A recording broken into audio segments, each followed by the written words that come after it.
ओम अग्नये स्वाहा। ओम इंद्राग्निभ्यां स्वाहा।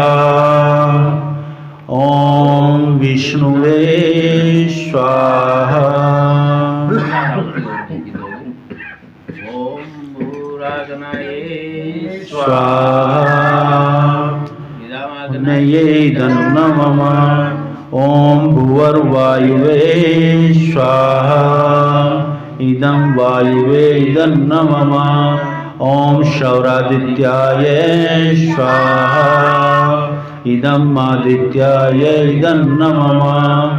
ओम भूर्भुवः सौरग्निवायुवे दित्येभ्यः स्वाहा। इदं अग्निवायुवे दित्येभ्यः इदं नमः। कुछ वो अब बनाने लगा क्या? नहीं, बाद में हो जाएगा। अच्छा अच्छा। कोई बात नहीं, उसकी बाद में करवा एक आदमी और संगीता हो तो रख दो। यज की नहीं, यज की पूर्णाहुति करो। ओम सर्वमयि पूर्णवं स्वाहा। ओम सर्वमयि पूर्णवं स्वाहा। ओम सर्वमयि पूर्णवं स्वाहा। अब आराम से पीछे को बैठ जाओ। थोड़ी घी की आहुति नियम हो। याद करवा दो। डाल दो घी 2 चम्मच जो। हाँ, जिससे अग्नि तेज हो जावे। नियम करवा दो। आप सभी ध्यान रखेंगे। पहले बाबूराम आर्य बोलेंगे।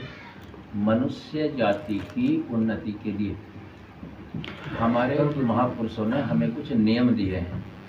यदि हम उन नियमों को याद करके जीवन में लाएंगे तो हमारी सर्वदा उन्नति होगी।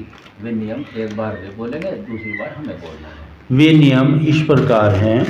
सबसे पहला नियम है, वेद सब सत्य विद्याओं की पुस्तक है। वेद सब सत्य विद्याओं की पुस्तक है। वेद का पढ़ना पढ़ाना, वेद का पढ़ना पढ़ाना, सुनना सुनाना सभी आर्यों का परम धर्म है। सभी आर्यों का परम धर्म है। सब सत्य विद्या सब सत्य विद्या और जो पदार्थ विद्या से जाने जाते हैं, वो जो पदार्थ विद्या से जाने जाते हैं, उन सब का आदि मूल परमेश्वर है। उन सब का आदि मूल परमेश्वर है।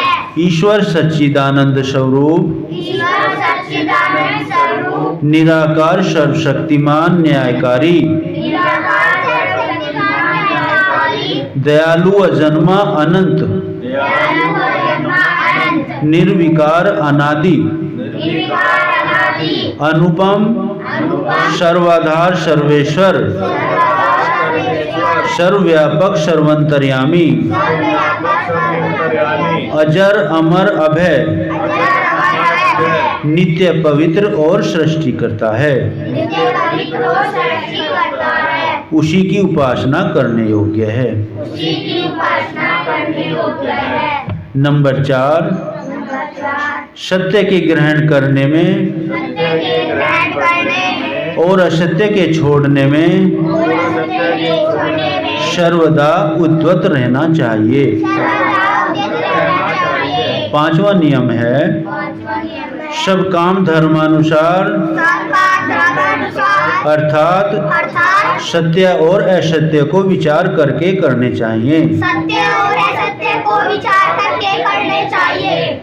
6वां नियम है, 6वां नियम है, संसार का उपकार करना संसार का उपकार करना इस समाज का मुख्य उद्देश्य है। इस समाज का मुख्य उद्देश्य है। अर्थात शारीरिक, आत्मिक और सामाजिक उन्नति करना। अर्थात शारीरिक, आत्मिक और सामाजिक उन्नति करना। 7वां नियम है, 7वां नियम है, सबसे प्रीतिपूर्वक धर्मानुसार यथा योग्य व्रतना चाहिए। सबसे प्रीतिपूर्वक धर्मानुसार यथा योग्य व्रतना चाहिए।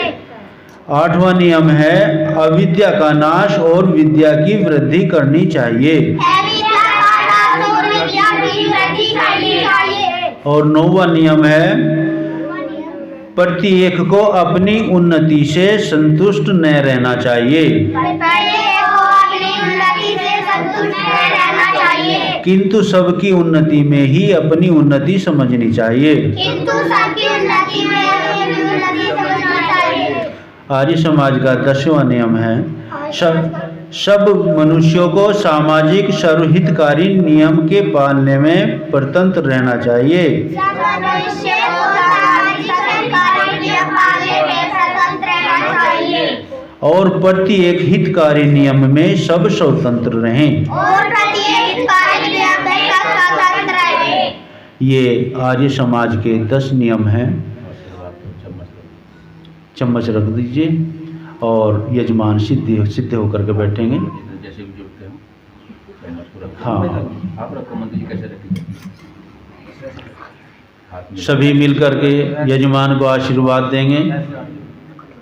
भगवान इस परिवार को सुख का सदा वरदान दो, ज्ञान की गंगा बहाकर शुद्ध वैदिक जाने दो, निरोग होकर सब जिए 100 वर्ष आयुष्मान हो, धन दान से पूरित सदा तेजस्वी हो, विद्वान हो, यजमान हो, मतिमान हो, धर्मात्मा धनवान हो।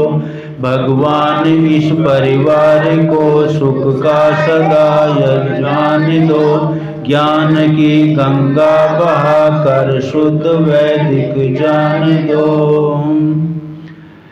मेरे साथ बोलेंगे, हे यजमान पश्चिम श्रद्धे शतम जीवे में श्रद्धे शतम शरणुयाम श्रद्धे शतम परब्रह्म श्रद्धे शतम दीनः श्याम श्रद्धे शतम भूयिष्ठ श्रद्धे शतात्। हे यजमान आप 100 वर्षों तक देखें, 100 वर्षों तक जिए, 100 वर्षों तक सुने और 100 वर्षों तक किसी के पराधीन होकर के न जिए।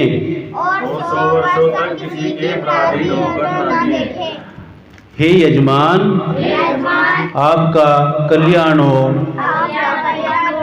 ओम स्वस्ति स्वस्ति स्वस्ति। ओम हो कल्याण हो कल्याण। आप दोनों खड़े होकर सभी का धन्यवाद करें। यजमान दोनों खड़े हो जाइए, आराम से खड़े हो, आराम से दोनों खड़े हो जाइए और सबका धन्यवाद करो। धन्यवाद करो, नमस्ते करो। आपस में भी